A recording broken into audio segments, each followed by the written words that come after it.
ngelengono ngelengono Sultan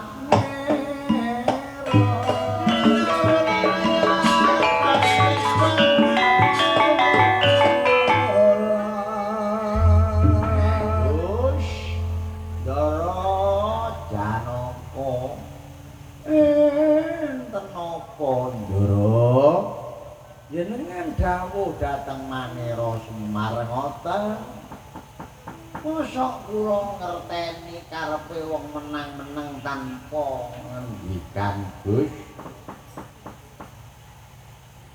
Kakang Badranaya Kakang inggih Gus aku krungu kabar menawa Namayapada iki wis ana tumuruning Wahyu Makutha Rama kaya ngono kaki. Nggih Gus, sak temene nggih. Nanging mboten kados adat saben dika anggone nyanyadong mandhaping wahyu ingkang tumurun Gus. Kaya ngopo Kakang werdining wahyu iki Kakang? Ngeten. Wonten piyangku piyambak. Yo. Lek nalika semanten panjenengan bandhani awas eling sabar narima. Niku sampean saged kasinyungan bae. Eling marang Gusti Kang Maha Peparing. Awas ngawasi gumlejeting nafsu nadyanto sak glogot iku dadya pepalang ana ing raga. Iya Kakang Semar pancen ya kaya mangkono. Ngeten nggih Gus. Wahyu niki mboten kaya adat saben nanging wahyu niki kedah anglampahi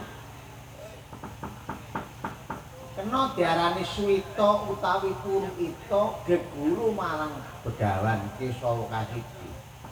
Lah namine guru Ndara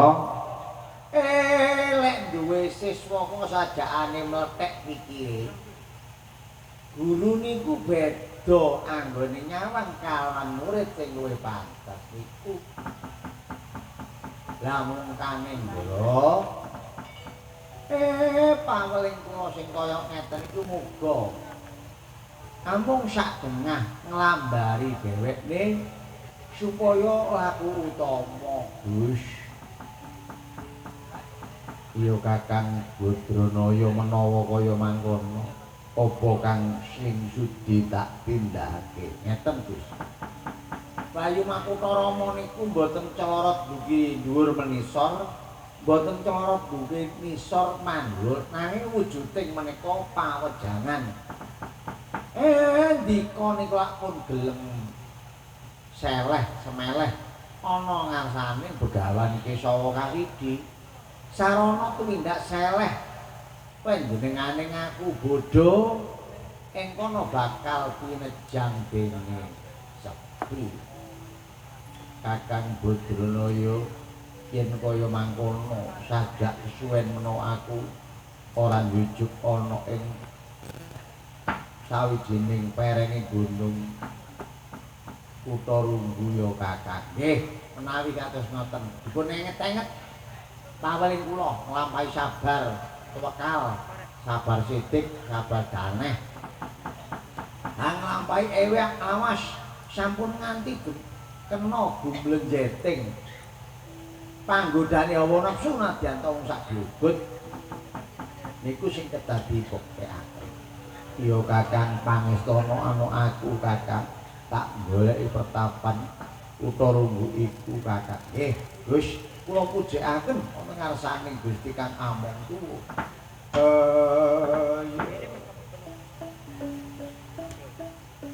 Raden Dananjaya Harjuna ya Raden Permati.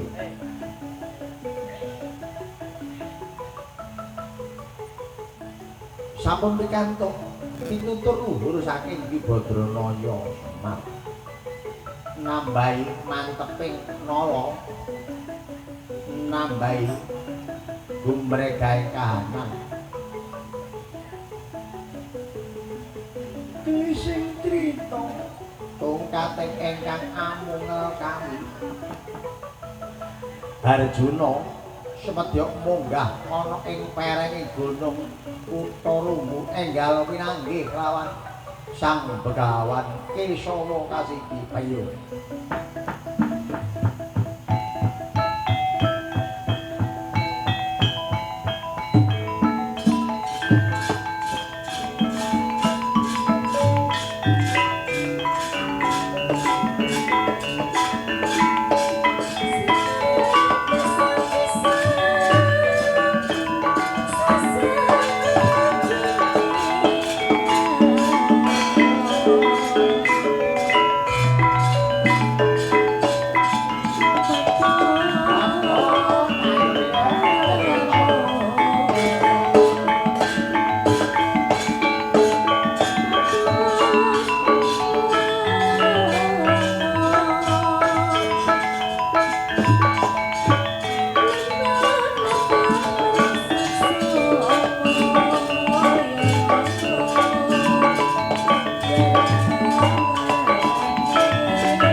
Subhasita anggen kula sowan Sang Wiku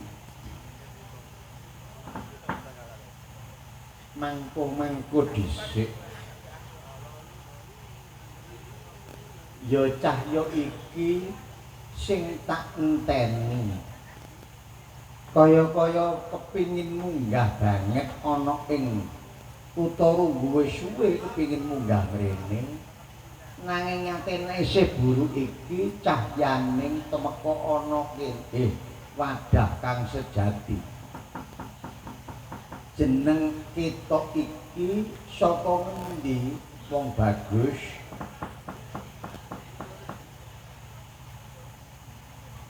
Nuwun Sang Panembahan kula menika sejatosipun saking negari Amarta. Kepingin banget pikantuk wujuding ing babagan kawejangan menapa ingkang sinebut Makutarama Sang Mahayogi Pitanayu Martapada Janaka nuninggih. Aku wis ngerteni marang kahanan. Lah mula tak anti-anti pirang-pirang sasi. Njog ana ing pawukon iki niku isih buru. Lah yen kaya mangkono ya mergo amung jeneng sira iki kang kuat nampa pawejanganing jeneng kita iku kaya nuwun kasinggihan Kanjeng Rama keparenga kula dipun entresing sawijining kaweruh ilmu kang sejati saged kula langgeng anggen kula bebrayang. Oh ngono ya radadi apa Janaka ya asmamu nggih yen kaya ketekatamu wis gedhe kekarepamu wis bulet yen kaya mangkono sliramu sing bakal nampa wujude kanugrahan iku nanging iki lagi kasengker ana ing nggone ngarep kono nyetoaken dawuh Rama Panembahan kepareng kula nyuwun pawedhare kados mekaten. Oh iya yen kaya ngono buta reka wonten dawuh Rama pundhutna pamitra ing kono dadi marganing Sidanan Jaya Harjuna nampa pawelingipun bubuk. Wah inggih kula pundhutaken menika kados kula pundhutaken.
Sendakep hasta saluku tunggal sendakep to sampun makna tunggal kumpul klep rasane kaya kang mati ngadeg kacarita kananing Sang Banan Jaya Arjuna temriku anggone nglingaken sabdaning Sang Panembahan anakku ngger dipirengake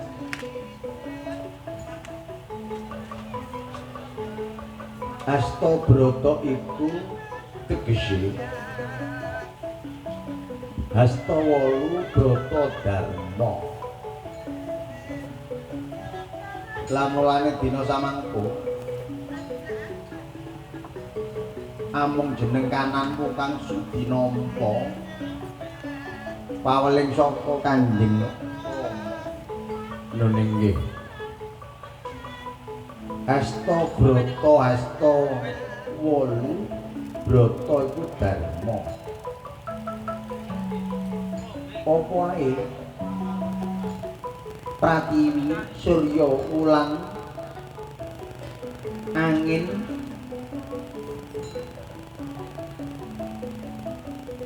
Tandra Tuwin Kartika. Lah dening sing diaraning Pratiwi minangka salukaning wewalering berbudi liring legawa mring sesamaning dumadi lan dadak pile-pile ageng alit jaler kelawan pawestri.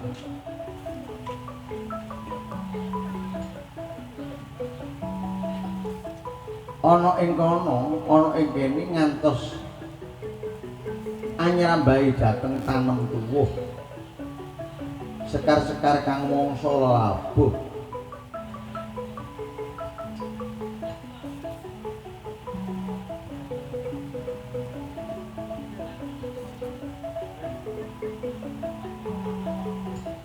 lah dene kang diarani Surya minangka panlambange ingkang murbeng dumadi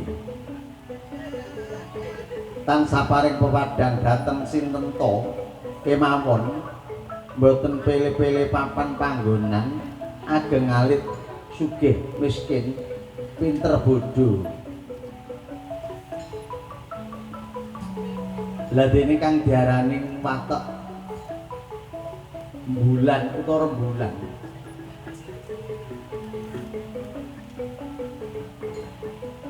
minangka mengku perlambanging asung pemadang dhateng petenging jagat mboten pilih-pilih prasasat merabawani saindenging jagat raya lah dene kang angka 4 nggih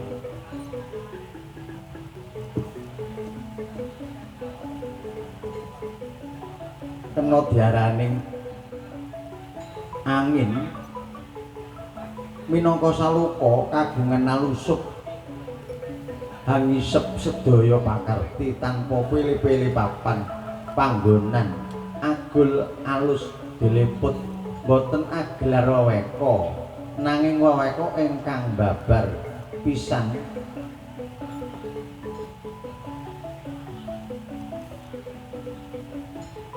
boten kedahan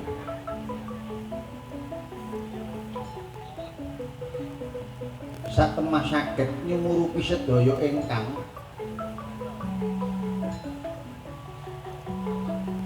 asung nadyan to acacat nadyan to sae ingkang pantes sinuyudan angka 5 segara minangka panambanging sarwa sarwi jembar sarta momot boten pilih-pilih papan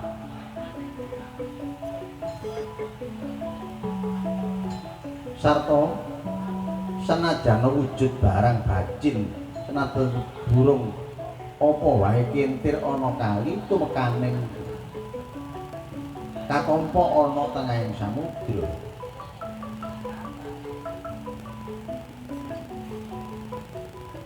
lah dene kang angka 6 banyu iku minangka pasemon watake andhap para marta dhateng sedaya titah nggih tan toya dununging wonten pundi kemawon lampahing mesti mandhap boten wonten ingkang mungal lah dene ingkang angka 7 latu utawi geni pasmoning Narapraja ketawujud akeh pangleburan sekalir lampahe ingkang kurang tata tanpa mawas ageng kelawan alit cekake rawe-rawe rantas malang-malang tutup lah dene ingkang angka 8 ya nak diarani lentang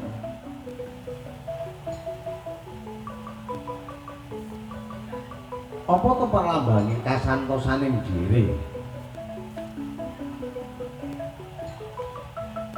wujudake pangleburan kang sejati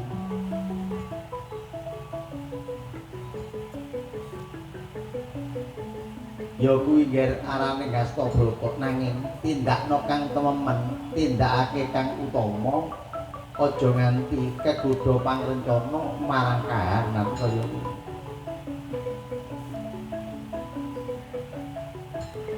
wis ngono wae pawejangan Hastabrata saka jeneng kita Begawan Kesawa Kasidi kacarita tinengeran ana cahya kang benter amblerane dudu panasing srengenge kelawan rembulan yaiku daya dayane padhang saka ngarcane Gusti kang amur ben dumadi Janaka ya wis iku kang bakal sira tampa.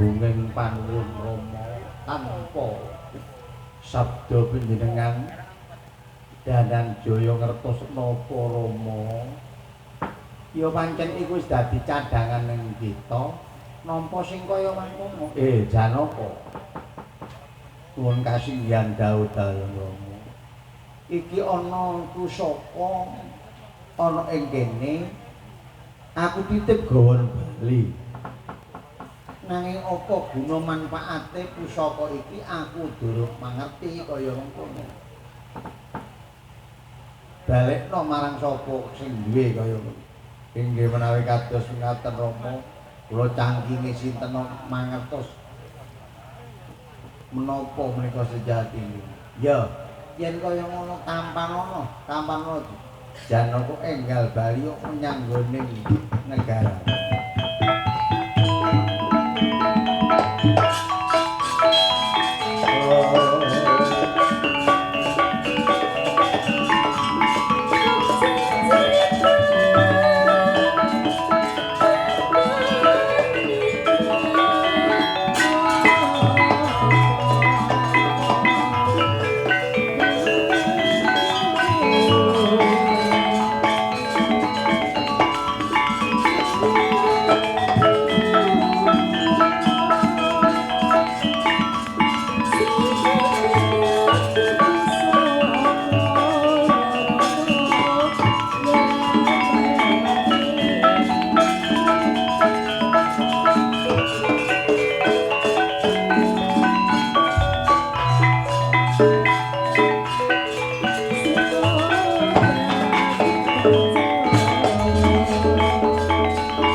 Suwe banget anggonku goleki pusaka kang linggar saka Gendhewa. Lho nanging iki kono sawijining sinatriya kang ngondhong pusaka iki sapa? Lho, lha iku lak ya pusaka tindih kraton. Ngawangga nalika semono. Sapa iki? Menapa panjenengan panggling kelawan kula Danan Jaya Harjuna Kakak. Waduh, Danan Jaya ngaten.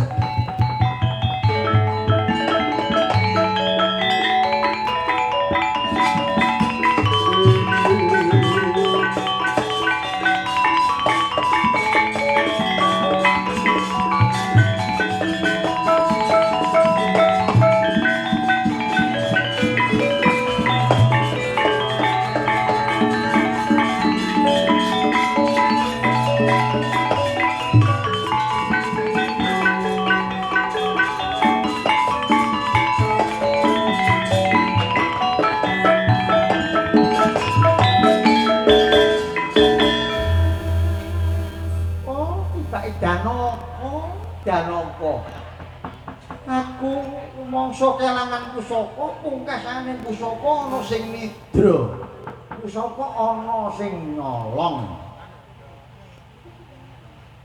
aku ora panggling pusaka sing mbok regem iku Kunto Wijaya Darweku ayo balekno setun temen oleh ndi kok barang sing kaya ngono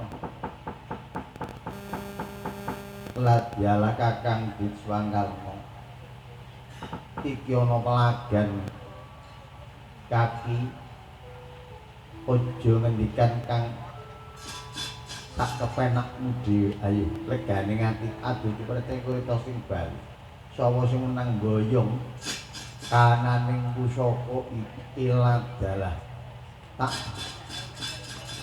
pikukui banget lamun duduk jodone ladalah janaka nantang karo wong gelang nantang karo jak ya tak adepi tak kembari kasudedyan kaprawiran dina semengko ora mbok wolungake Kunto Wijaya dadi tak buku dadi bandol kecu lan sapangalane kagane ngandika papaken kadegyaene Janaka wah yen kaya ngono sida kelakon nglamat ana ing kene ya longgo ketemu parek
Kyai. Iki apa iki?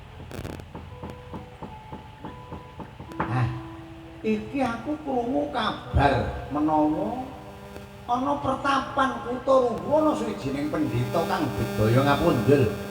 Ana pendhita kang sekti mandragena. Ayo diter kasudebyane ditodhi sakira kepinteraning begawan Kesawa Kasidi.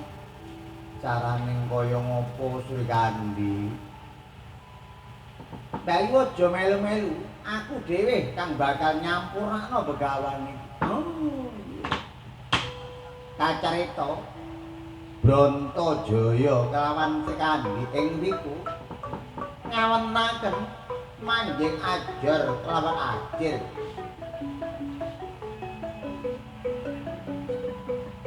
Kawontenaning Brontajaya raga dipepes salin sariya. Salin raga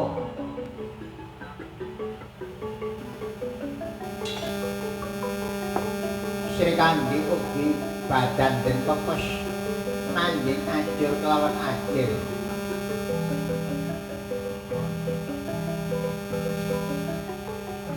Ilang sipating Srikandi kelawan Sembadra ing sejatine malih rupa cahya kang aran Sintawaka lan Sintanala. Ayo Bayu kudu didadar pendhita iki.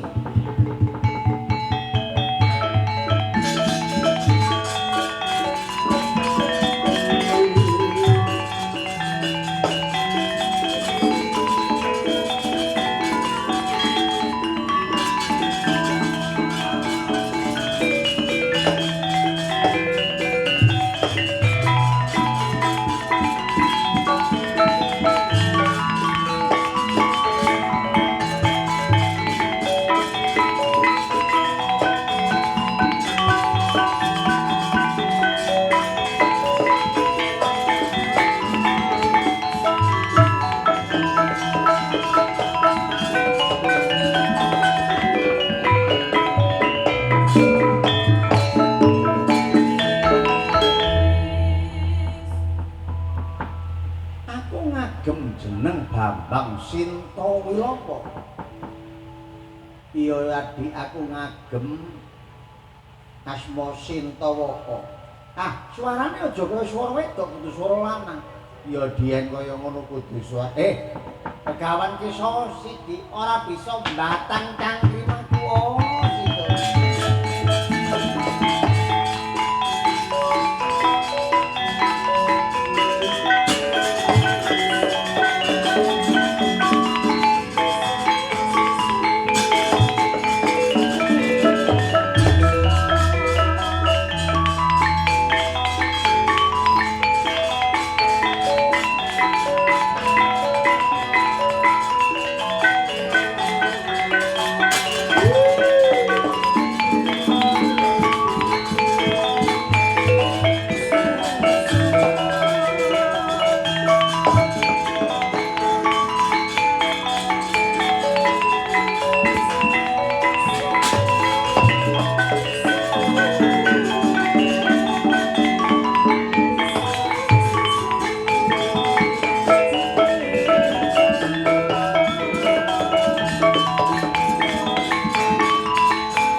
Sang Begawan.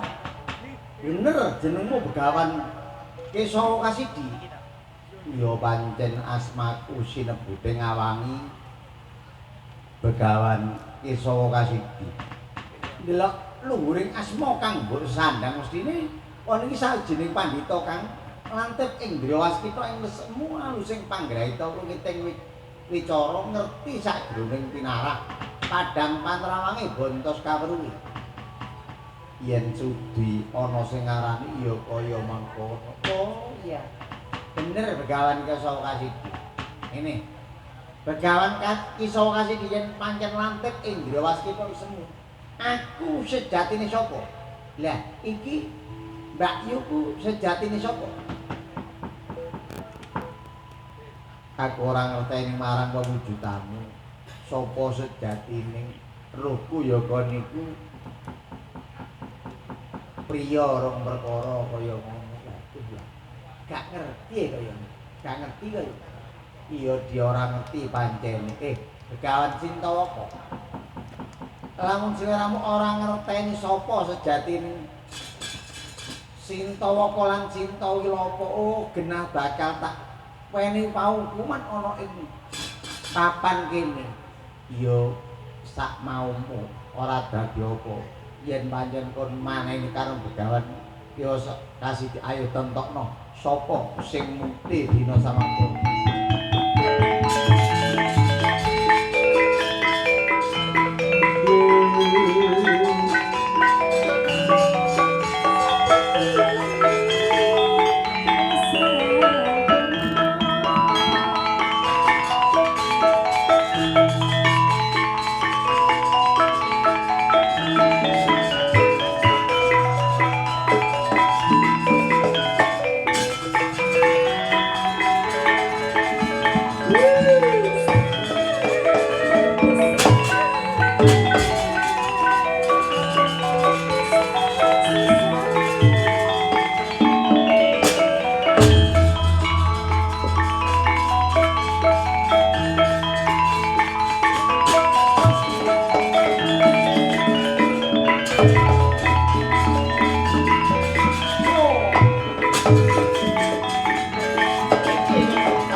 Lan Sintawaka dasar kesiliring Samirana ngerti sejatine Begawan Kesawa Kasidi kebukak wewadene Begawan Kesawa Kasidi Badar Bathara Kresna Sintawaka Badar Wigar sejatine Sembadra lan Srikandi.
Kandilan Brontojaya nuwun kasinggihan Koko Prabu.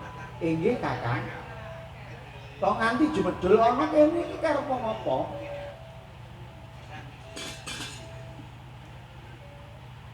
Kula madosi rakyat kula Janaka. Kula nggih madosi Janaka. Lak ngriki wau. Ya mangono kene nanging saiki wis bali. Ora ngerti tekan pundi anggoning bali. Mbak Yu gak ero mulia iki toto ndi Janaka. Menawa kaya mangkono jaluk tambahin pangestu Janaka tekan endi bakal tak bebujung dina semana.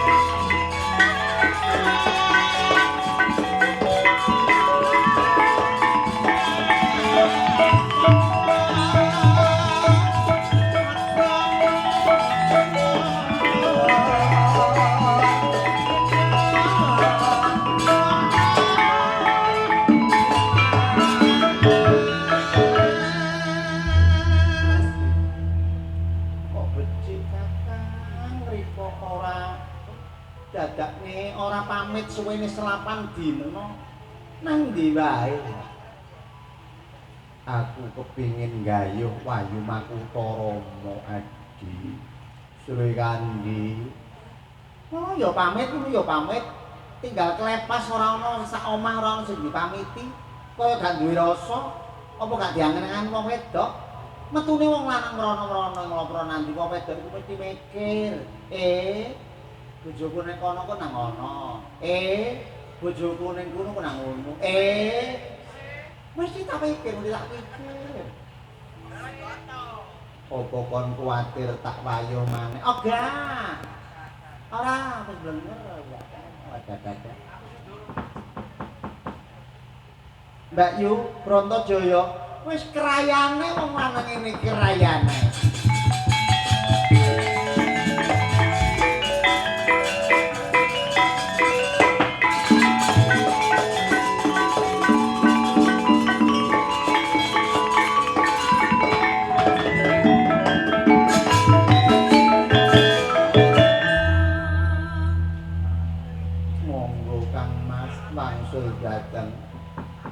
Madukara Kang Mas, monggo wangsul dhateng Madukara.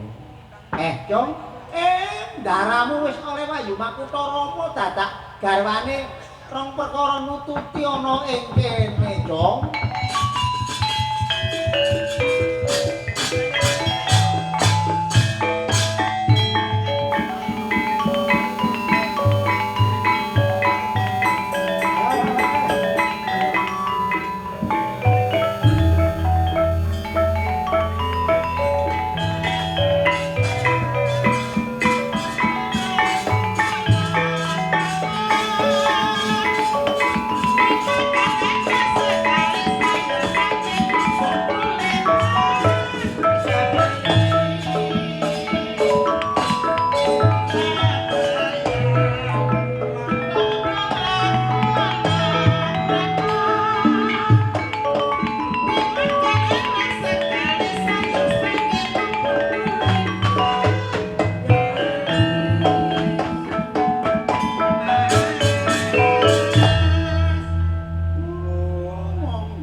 Iso mesem gemuyu, iso tentrem, iso rukun.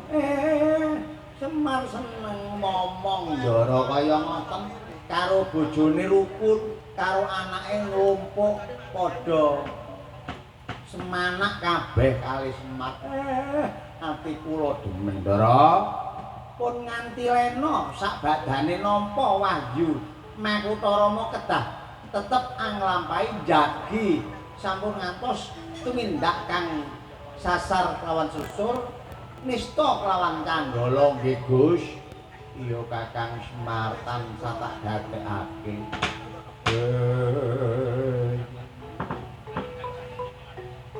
Sampun paripurna anggen kula gelar ringgit pakucal kula.